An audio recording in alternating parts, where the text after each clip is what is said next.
Hi everyone and welcome to the session reviews, part number 2. This one will feature my up until now fastest speed session of 2017. As I spent a couple of weeks down in southern France, I got the chance to get in about 5 sessions at this legendary open water speed spot called La Franqui.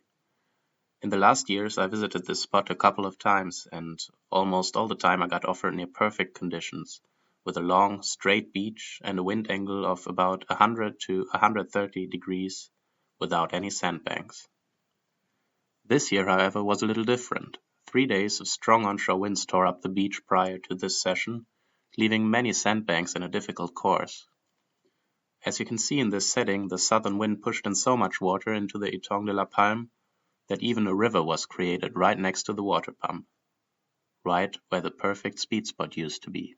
However, after a couple of careful runs checking the sandbanks and finding a good line, it turned out to be a good session. The wind was strong enough to power up my 5-meter sail, and I finally got around to test my first asymmetrical fin, a 21 centimeter hurricane fin.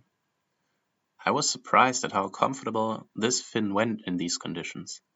I was expecting asymmetrical fins to be very tricky to ride, but I got no spinouts whatsoever with this fin, and even the upwind run was less of a challenge than I expected. The torn-up beach forced me to practice some slingshots, as I stayed close to the beach and had to go far out at times to avoid hitting the sandbanks, because these were even dangerous for a 21 centimeter fin. Of course, every time I visit La Franqui, my aim is to better my top speeds, but unfortunately this time it was not possible for me to do that. In speed surfing, at a certain point you need very special, near-perfect conditions to be able to improve your personal bests. Many elements have to come together to make this possible.